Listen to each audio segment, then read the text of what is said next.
बिस्मिल्लाहिर्रहमानिर्रहीम। आज का जो हमारा टॉपिक है जी वो है English paper pattern BA part 1 का पंजाब यूनिवर्सिटी से।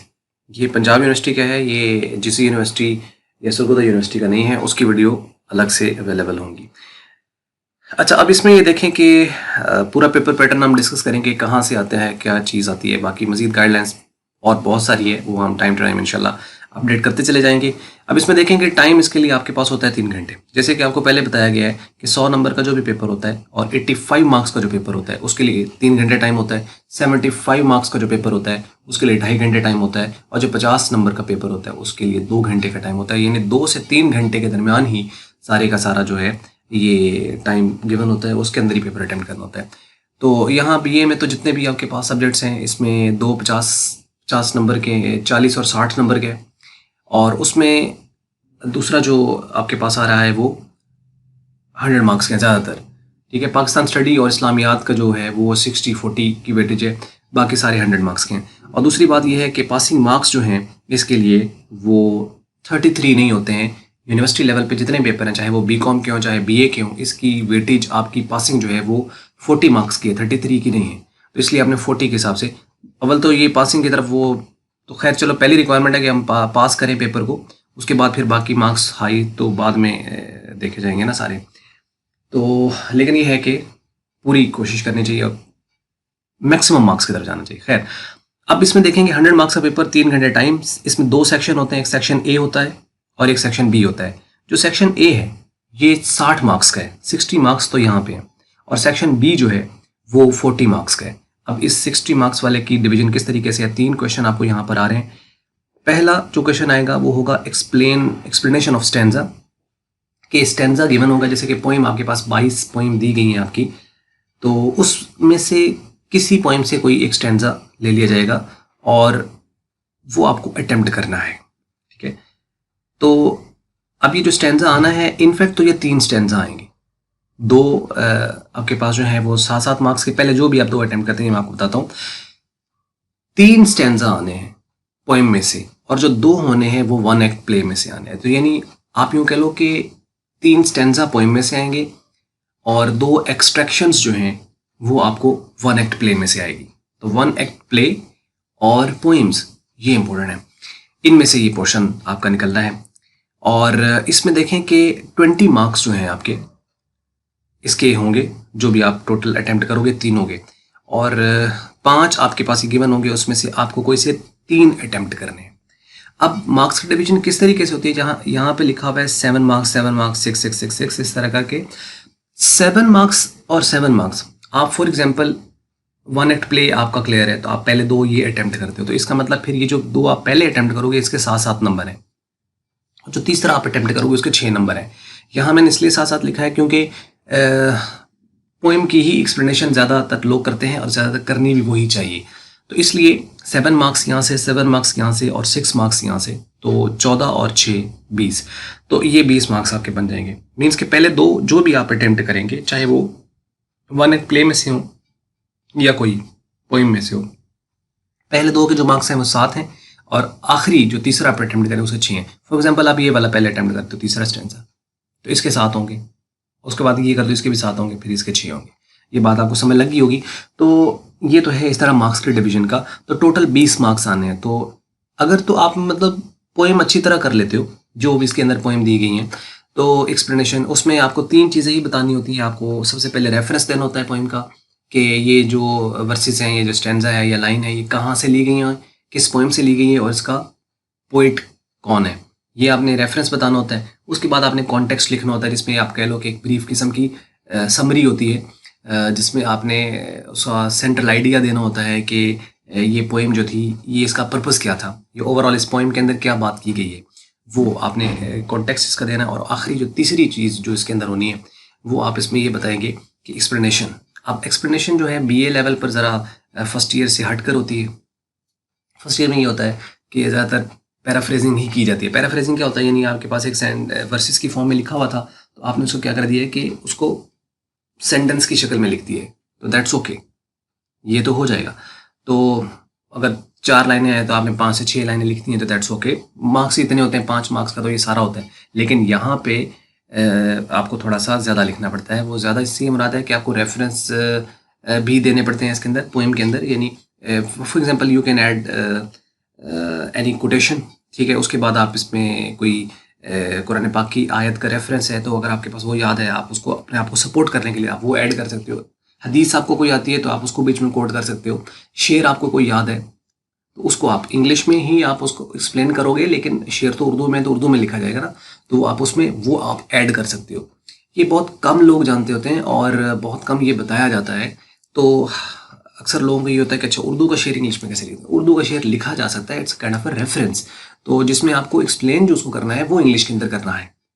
तो इसलिए ये जो बातें अगर आपके जहन में रहें तो आप इसमें अच्छा स्कोर कर सकते हो एक्सप्लेनेशन के अंदर। और आप के लिए मज़े की बात यह है कि पोएम्स में से आपकी पूरी इंग्लिश जो BA पार्ट 1 है, 40 मार्क्स खाली पोएम में से हैं। यानी 20 नंबर के क्वेश्चन आंसर्स हैं और 20 नंबर के आपके जो हैं ये एक्सप्लेनेशन है, ये वाली स्टेंजा की। तो 40 नंबर तो यही हो गए, तो 40 वाले पास होता है।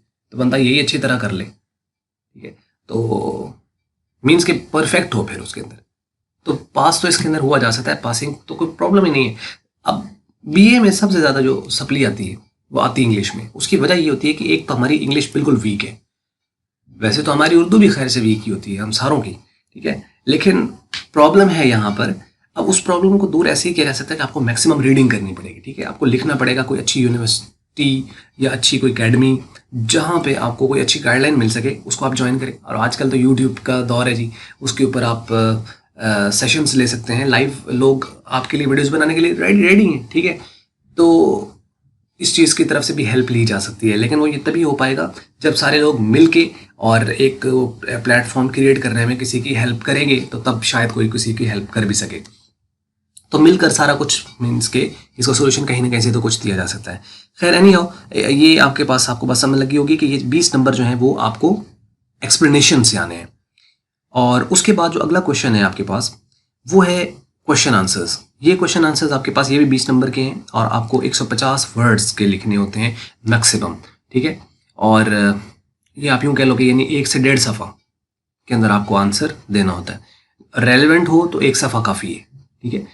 परफेक्ट आपने लिखा हो। इररेलेवेंसी में आप 150 पेज यानी आप 150 वर्ड्स आप लिखा हो या 1.5 पेज आप लिखा हो या चलो 2 पेज 2.5 पेज कर लेते हो तो कोई फ़र्क नहीं पड़ेगा उससे, ठीक है। मार्क्स नहीं आएंगे। तो यानी ज़्यादा लिखने से मार्क्स नहीं आएंगे, रेलेवेंट लिखने से मार्क्स आएंगे। इसलिए रेलेवेंसी की तरफ जाएं। अक्सर लोग समझते हैं 2 सफ़े लिखे, 3 सफ़े, 5 सफ़े लिख के आऊँ मैं, लेकिन फिर भी फेल हो जाते हैं।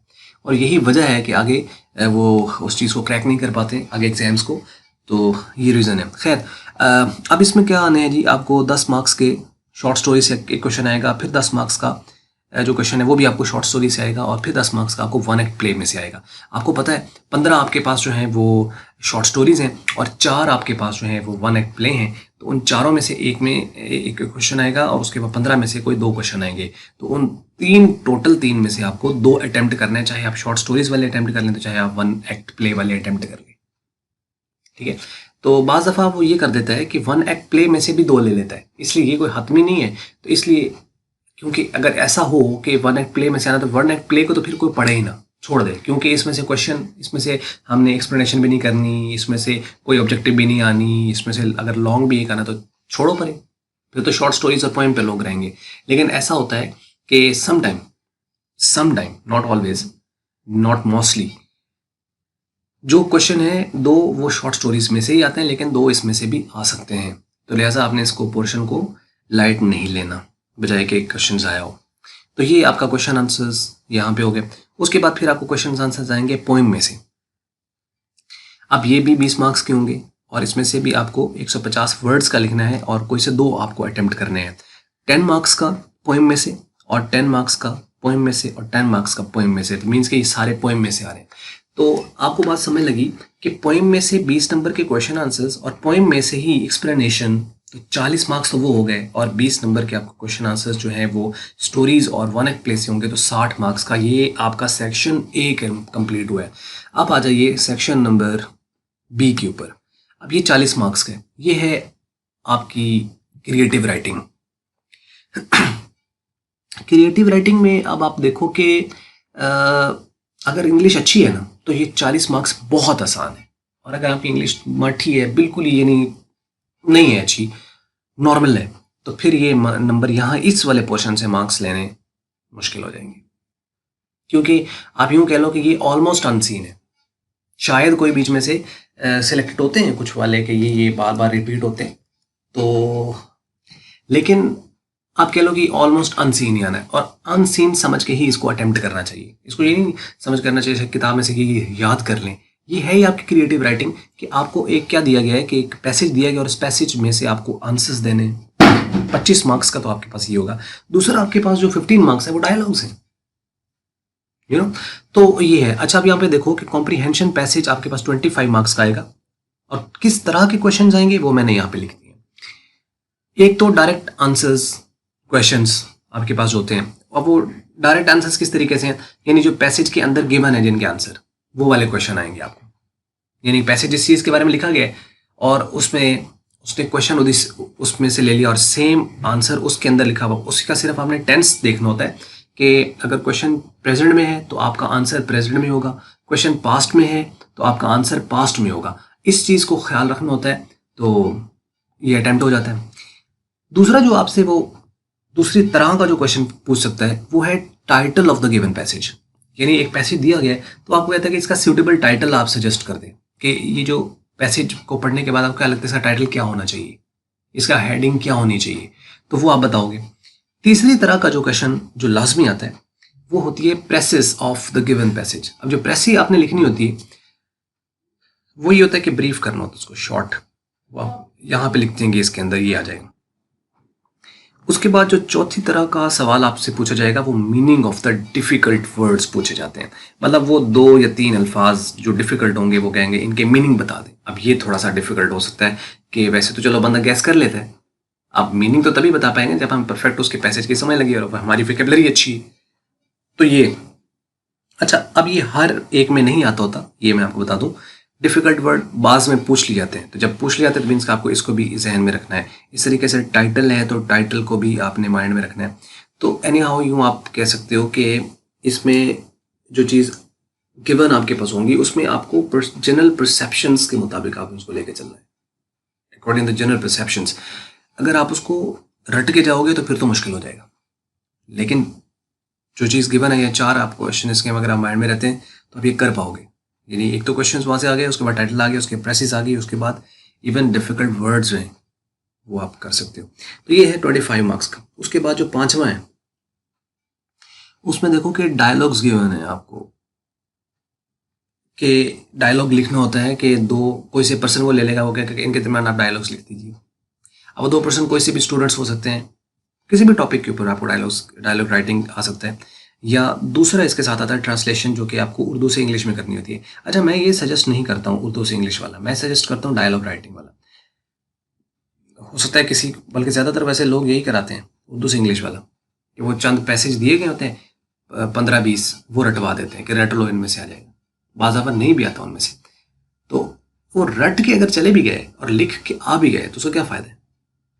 असल तो मकसद है कि आपको क्रिएटिव राइटिंग होनी चाहिए। अब ये डायलॉग इसलिए आसान होते हैं क्योंकि हम बातें तो करते रहते हैं एक दूसरे के साथ। अब इसकी प्रैक्टिस भी इसी करनी चाहिए। इससे 2 फायदे होंगे, एक तो आपका पेपर आप वो क्रैक करने में कामयाब हो जाएंगे, दूसरा ये है कि आपकी इंग्लिश बेहतर हो जाएगी। अब इंग्लिश कैसे बेहतर हो जाएगी कि actually you are communicating with someone, you are asking him a question and he is responding you back. तो ऑब्वियसली इसके अंदर क्या होगा कि कुछ क्वेश्चन आंसर एक तो पता चलेगा, अच्छा यार ये सवाल करते हैं इसका ये जवाब होता है, या मैं ये सवाल करूंगा वो ये जवाब दे सकता है आगे से। तो ये डायलॉग राइटिंग होती है। अब जैसे नेचुरली ये चल रहा है, इसके ऊपर पूरी वीडियोस हम इंशाल्लाह ये सारा आपको बताएंगे कि किस तरह लिखना होता है, उसके रूल्स क्या होते हैं डायलॉग राइटिंग के।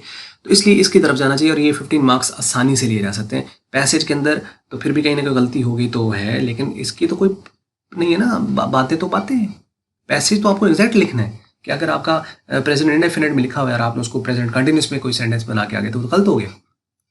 लिहाजा इसमें एक तो मार्क्स भी अच्छे नहीं आते उर्दू से इंग्लिश में, इसमें आ सकते हैं क्योंकि वो बात है सिर्फ आपने अगले बंदे को एक ऐसा एनवायरनमेंट देना है जिसमें उसको लगे कि यार उसको मज़ा आए, कि उसको फील हो कि ये जो बात हो रही है बिल्कुल नेचुरल एनवायरनमेंट के मुताबिक हो रही है, ये बात जो कर रहा है ये बिल्कुल सही बात कर रहा है, तो फिर तो प्रॉब्लम ही नहीं है, ठीक है ना। और उसके चेहरे पर अगर हंसी आ गई आपकी बात सुनते हुए, यार यार अच्छा लिखा है, तो वो आपको अच्छे मार्क्स देगा।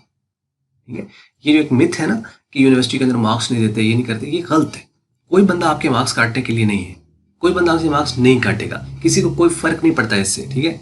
लेकिन अब कोई लिखे ही ना और एक्सपेक्ट हम करें कि इतना पूरा पेपर करके आए कि 90 नंबर 95 नंबर आएंगे और आए हमारे 45-50, तो इसका मतलब हम फिर करके ऐसा कुछ आए, कंप्लीट तो हम करके आए लेकिन रेलेवेंसी उसमें नहीं थी, ठीक है।